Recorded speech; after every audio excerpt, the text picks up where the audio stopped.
So I'm here with Ray Houghton. We're going to have a look at Group 8 and how it's been going so far. First of all, the Cyprus match. I mean, it's a good sign for Ireland. We're scoring late goals rather than conceding them like previous campaigns. Well, it's a good sign we're winning games, never mind scoring late goals. I've heard many pundits, many ex-players come out and say that the performance wasn't quite what was expected, wasn't quite good enough. The standard of the game wasn't particularly good. But let me tell you, I played 73 times for Ireland. I played a lot of matches like that. It's not always about quality. It's about getting results. That's what we're in. It's all about qualification for the World Cup. And I think the players dug in deep. And I thought in the second half, I didn't think Cyprus tried to win the game at all. I think their tactics was to try and play out for a 1-1 draw, whereas at least the boys tried to get the goals. We had Glenn Whelan's free kick that was saved, and of the two keepers, certainly the Cypriot keeper was under more pressure than Shea Given, who didn't have a save to make in that second half. So the players, I think the focus was right. Conditions were tougher than you can imagine because of the heat that was out there, and overall it was a fabulous result. And when you knew that the likes of Italy had won that day and Bulgaria had won that day, there was enormous pressure on the players to go out and get a result, and they came away with all 3 points, and I don't think you can ask for anything more. That's what the game's about. It's about winning, and we've done that. So Italy beating Bulgaria, that's more or less sewn up the group for them, but does it give us a better chance of consolidating second place? I think we're definitely second now. The last game, okay, we were playing Montenegro. I would expect us to win that. They've got nothing really to play for. They might come play relaxed football, that can happen, and there might be a little bit of pressure on the lads for that remaining game. But what we do want to do, I would anyway, as a player, I'd want to finish the group without losing. If we can pick something up against Italy, then go and take that performance into the last game against Montenegro. There's no reason to suggest that we can't beat them. We've already drawn with them, but we're at home. The onus is on us. We know we need 3 points to get into that playoff position, and I don't see any reason why we shouldn't be there. But the Italians have scraped through as we thought they might do. That's been typical of them throughout the whole campaign so far. But I think we've got to look at our overall performance in the group, and it's been very good so far, and I'd like to finish it off on a high, if not with 6 points from the two games, but 4 would be absolutely fantastic.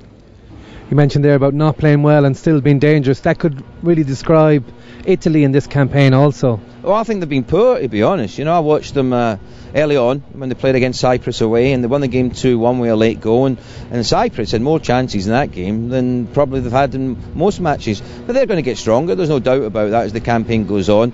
The last time I seen them play, they'd picked up some decent points, but they're not playing well. I watched them in the Confederations Cup. They looked an old squad to me, an aging team, and you were looking for the youth that's coming through, and I didn't see a great deal there. So they'll know when they come to Croke Park, this is going to be a huge game for them. This is the momentum of the campaign. This is where it gets down to, we call it the nitty gritty of football. When you're only a couple of games away from qualification, this is where you have to stand up and be counted.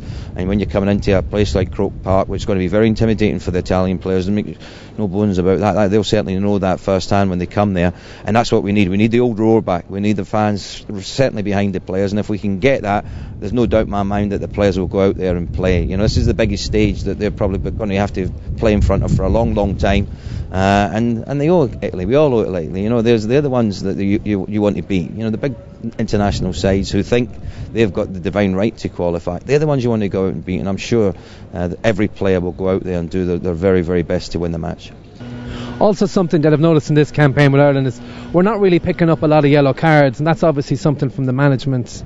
I think it is. I truly believe that. There's a lot of players in other national sides who are 1 card away from maybe missing out. So when you look at our players, I think they've been very disciplined. They don't give away stupid free kicks at the wrong times, and produces yellow cards, which pressurises you. Because when you go into your next game, you're only 1 foul away from missing the game after. So you have to be very disciplined in your approach, and I think that stems from the top.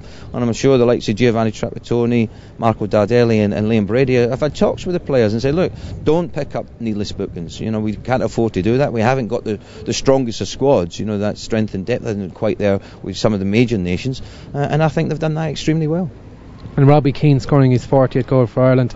Under Trapattoni, he's turned into a real goal scorer. I mean, he seems to be scoring every second game now. Well, you say he's turned into one. He's always been one, in my opinion. Anyone that can score 40 goals for their country, doesn't matter where you play, I think it's a first-class return. Robbie's one of them types of players who might not be doing particularly much in the game as he was in Cyprus. I didn't think he'd one of his more illustrious games, shall we say. But what you do know with Robbie, if there's a half chance, he'll take it. And I thought his header was superb. I thought he was very brave because he knew the goalkeeper was going to come out fist first, trying to punch the ball away, and he put his head in there, and he got that all-important goal. And it was a piece of magic, really, which wasn't in keeping with the game, but it was much needed. That was a goal that we got at the right time. Duffer playing a fantastic ball, and Robbie, brave as you like, and a fabulous header. But Robbie just gets stronger and stronger. He's nearing 100 caps. I mean, he loves playing for his country. I think that comes across loud and clear. And he just wants to be a success. He loves scoring goals, and you could see after the game as well, the way that the players celebrated. They knew how big a goal that was, and they knew how big a game that was to pick up 3 points. So there's a great ethos amongst the lads at the moment. The ethic is tremendous. They all work extremely hard, and Robbie's the fulcrum of it. He's at the top, he's the captain, he leads by example, and the others follow. So we get that roar out of the locker in Lansdowne Road and bring it to Croke Park for October 10th. Thanks very much, Ray. Cheers.